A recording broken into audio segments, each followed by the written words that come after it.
Vous êtes toujours connecté?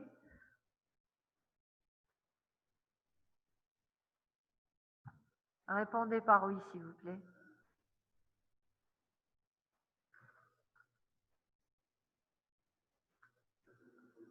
Ah, c'est bon, ils sont là. Ouais. D'accord, merci.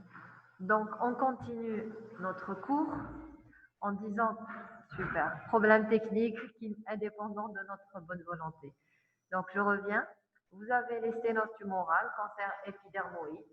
Alors, c'est un terrain alcoolo-tabagique, donc il faut bien poser la question à votre patient. Beaucoup plus rarement, c'est l'adénocarcinome, mais malheureusement, on en voit de plus en plus. C'est quoi? C'est un type de cancer qui se développe sur un endobrachiosophage. On a dit c'est une métaplasie intestinale qui est au niveau du bas oesophage.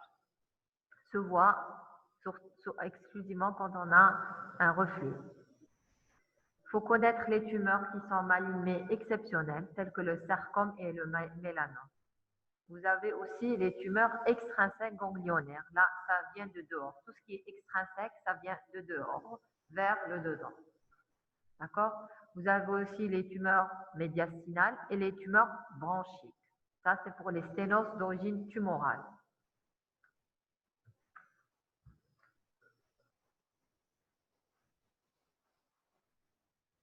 Les sténoses maintenant non tumorales.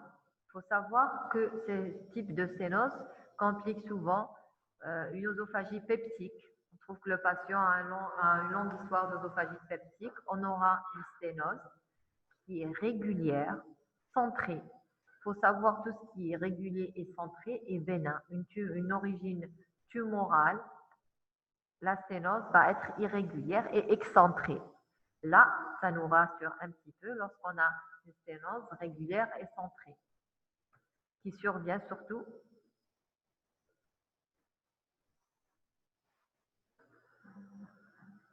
Alors, ça,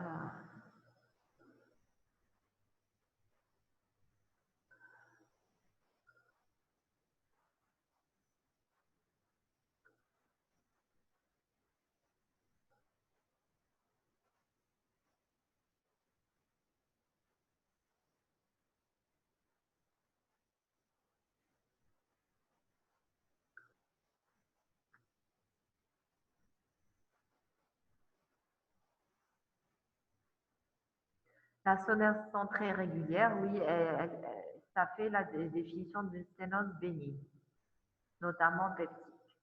Est-ce que vous voyez la diapositive, s'il vous plaît? Je-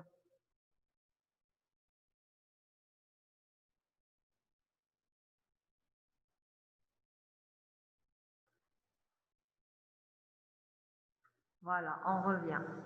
Non, et vous la voyez maintenant? Vous voyez pas la, vous voyez pas la. Ok, on va essayer de régler de nouveau ce problème technique.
فازت وحدها.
Ah, d'accord. Ok.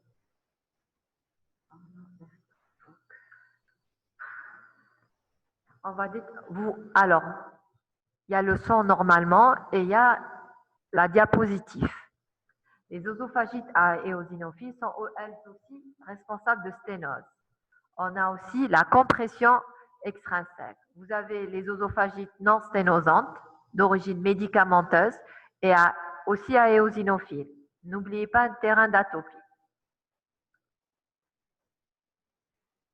L'endoscopie, elle nous permet de visualiser les lésions, de faire des biopsies, d'accord? Et bien sûr, on aura une confirmation histologique, infiltration des polynucléaires éosinophiles à 15%. D'origine infectieuse, j'accélère un petit peu puisque il ne nous reste plus beaucoup de temps. Vous avez les candidats albicans, le CMV et l'herpès. Diverticules de Zinker, il siège sur la face postérieure de la jonction pharyngo-œsophagienne. On peut avoir associé à la dysphagie des régurgitations alimentaires. Dysphagie fonctionnelle. Alors, on a les troubles moteurs primitifs. Vous avez l'achalasie, maladie du spasme diffus de l'œsophage et les troubles moteurs secondaires, tels secondaires à certaines maladies, collagénose, sclérodermie et certaines maladies qui se voient en cas de problèmes d'innervation, tels que le diabète par exemple.